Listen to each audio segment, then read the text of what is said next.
औज़ुबिल्लाहि बिस्मिल्लाहिर्रहमानिर्रहीम। अल्लाहुम्मा सल्ली अला मुहम्मदिन व अला आलि मुहम्मदिन कमा सल्लैता अला इब्राहीम व अला आलि इब्राहीम इन्नका हमीदुम मजीद। अल्लाहुम्मा बारिक अला मुहम्मदिन व अला आलि मुहम्मदिन कमा बारकता अला इब्राहीम व अला आलि इब्राहीम इन्नका हमीदुम मजीद।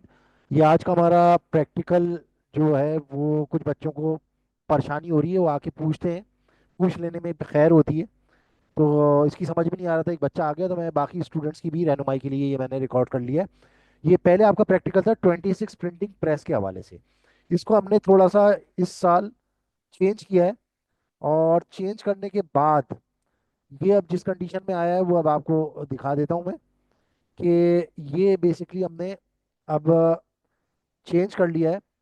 और चेंज करके ये किस फॉर्म में आ गया है तो वो मैं आपको बताना चाह रहा हूँ कि अब आपको इस फॉर्म में बनाना है। और ये आपने कॉलेज डिपार्टमेंट एक्सपेंडिचर शीट के नाम से बनाना है। इसमें डिपार्टमेंट्स के नाम आपने देख लें, ये जो आपके फैकल्टीज होती हैं उसके ऊपर रखने। जैसे pre engineering, pre medical, computer, commerce, humanities, home economics, ये आपने रख लिया। उसके बाद क्वार्टर्स आपके वो वैसे ही रहेंगे जैसे कि आपके पिछले वाले उसमें था। उसके बाद फिर आपने ये टोटल इसका निकालना होगा। और इसी तरीके से क्वार्टर्स का भी टोटल निकालना होगा, हर एक क्वार्टर का। और उसके बाद यहाँ पे आपने ग्रैंड टोटल निकालना होगा इसका, और इसी तरह से तमाम क्वार्टर्स की मिनिमम वैल्यू, और मिनिमम के बाद मैक्सिमम वैल्यू, और इसी तरीके से ये एवरेज वैल्यू।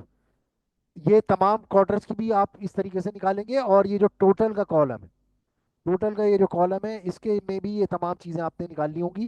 टोटल निकालने के बाद यहाँ पे आ जाएगा ग्रैंड टोटल। ग्रैंड टोटल के बाद यहाँ पर टोटल का मिनिमम, टोटल का मैक्सिमम और टोटल का एवरेज आ जाएगा। ये इंस्ट्रक्शंस में यही बातें लिखी हुई हैं।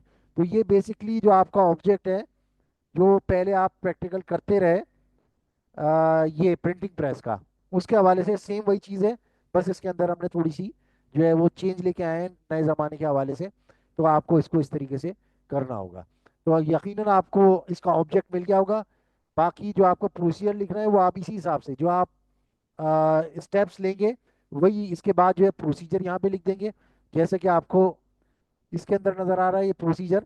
अब आप जो आपको डिपार्टमेंट या कॉलेज एक्सपेंडिचर शीट के हवाले से उस हिसाब से फिर आप ये अपना जो आपका प्रोसीजर है वो आप लिख लेंगे। और जाहिर सी बात है आउटपुट भी फिर आपका उसी हवाले से ही होगा, क्योंकि अब आप चेंज कर चुके हैं उसको कॉलेज डिपार्टमेंट एक्सपेंडिचर में। तो यहाँ पे प्री इंजीनियरिंग आ जाएगा इंजीनियरिंग के बजाय, और इसी तरीके से प्री मेडिकल आ जाएगा, कंप्यूटर अपनी जगह रहेगा, सेल्स की जगह ह्यूमैनिटीज़ आ जाएगा। और इसी तरीके से फिर आपका होम इकोनॉमिक्स वगैरह आ जाएंगे, और बाकी सारी चीज़ें इसी तरीके से रहेंगी। तो ये आपका ऑब्जेक्ट था जो मैंने आपको बता दिया, जो आपकी नई हमने थोड़ी सी चेंज की है उस हवाले से।